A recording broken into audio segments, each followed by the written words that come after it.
Cara, o Urekmazino deu show e Danjon, sim. Danjon perdeu feio, mas fica nesse vídeo pra você entender o que aconteceu. Galera, existem duas coisas que o Urekmazino deixou bem claras aqui quando enfrentou o Danjon, que é quando você bate a mão na mesa e fala, eu mando nessa parada, eu sou o cara mais top aqui. E se você tinha dúvidas que o Urekmazino é um personagem apelão, esse capítulo deixou bem claro isso. Primeira de todas, o Urek simplesmente lutando contra o Danjon, dando uma surra nele. Claro que ele ainda estava com problemas de controlar toda aquela onda Shinsu muito poderosa, até mexendo um pouco com a molécula dele é complicado, mas era meio dourado, ficou meio azulado, deu aquele golpe das serpentes.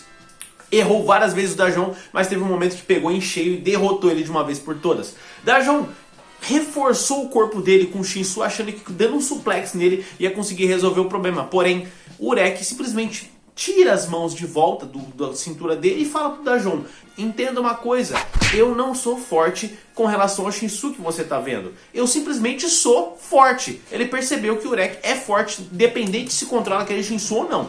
Depois disso, o Urek também diz pra ele, aqui não é uma luta de um regular contra um ranker, muito menos a luta de um ranker contra outro ranker, né? Querendo dizer que ele tem um nível mais comparável aos rankers ali dentro da torre, mas sim uma criança contra um adulto, querendo dizer que ele é um adulto enfrentando uma simples criança que é um regular dentro da torre.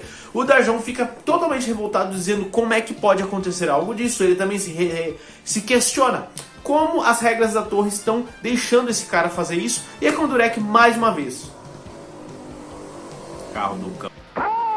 É quando o Urek mais uma vez diz pra ele que ele não é da torre, ele é de fora da torre, um irregular. E nesse momento o Urek também não sabe de nada, ele não sabe o que é irregular. E é explicado como é explicado para pessoas que conheceram Tower of God agora o que são irregulares. Como Zahard, o rei da torre, era irregular quando veio de fora da torre, assim como seus respectivos, os parceiros de equipe dele que se tornaram os líderes das 10 grandes famílias dentro ali da torre, que fazem toda a hierarquia ali dentro, que monopolizam, mandam ali de certa forma na torre. Mandam o que eu falo porque tem o laboratório que é muito antigo, antes mesmo do próprio rei Zahard.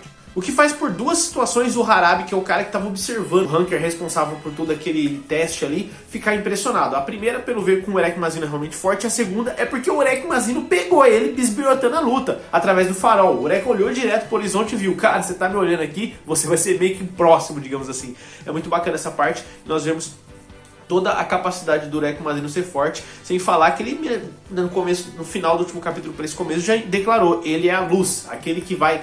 E a luz, como propriamente dita, ofusca as trevas, ele simplesmente vai para todos os lugares, não há como segurar. A luz, você consegue segurar a luz? Se você pegar uma lâmpada e tampar ela, os feixes de luz vão estar saindo pelos seus dedos. É o que o Urekmazino é, o que o poder dele é equiparável. Depois disso que acabou, a gente vê mais uma vez a Evelyn para onde ela foi levada por aquela criatura estranha, que é tipo uma praia, né? Ela entrou na água e saiu nessa praia, e ela tá do lado de um garoto que tem aquela camiseta branca com os detalhes azulados do Lu, cara. Não é o Lu, tá, gente? É alguém caído ali, pelo que eu entendi nessa parte, tá? E depois disso, nós vemos que aquele garoto loiro lá, que tá desde o segundo capítulo aparecendo e passando a rasta pra cima em alguns regulares, tá também ali pra ir atrás daquele garoto. Então, perseguindo eles e provavelmente, fatalmente, vai encontrar com a Evelyn. Provavelmente vai enfrentar o Urekmazino alguma hora. Quem será que é esse cara, mano? Por que ele tá pegando esses garotos? E tem também aquela dúvida com relação... As pessoas têm cheiro de sal daquela ilha ali, né? Que o Urek tava perguntando pro Danjon, que ele tá com dúvida e quer saber o que aconteceu com relação a isso.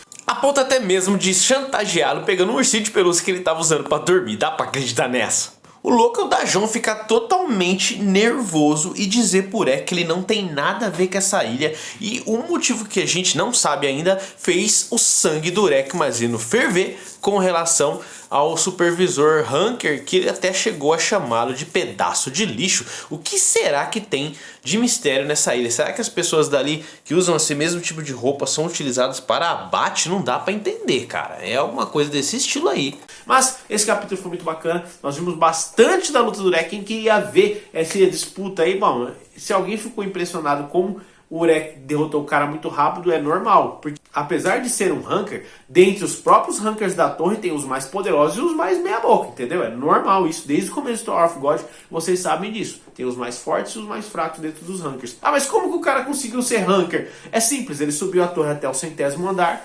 ganhando o título de ranker. Então, é questionável a habilidade dele? Será que o teste dele foi mais fraco? Não. Provavelmente através de habilidades que ele tinha, como reforço de Shinsu no seu corpo, de um lanceiro, de um controlador de farol, tem muita diferença nisso, entendeu? Então existem tipos de avaliações dentro da torre e às vezes o cara é avaliado com alguma habilidade. O Dajon era um regular que se tornou ranker. É um fraco? É fraco, mas tipo, ele não vai ser nem o primeiro nem o último, entendeu? Você vai ver na história. Deixa aí no comentário, deixa nos comentários, pessoal. Você leu esse capítulo, você gostou? Deixa aí. E o que será que vai acontecer nessa semana? Será que a gente vai ver finalmente quem que é esse carinha aí de boina que tá passando o herói em todos os regulares? Será que ele vai enfrentar o Rex? Será que ele vai pegar a Evelyn? Será que ele vai conseguir passar a raça no Lu? Caramba, é muita pergunta. Falou? Forte abraço, pessoal. Tamo junto até depois do fim.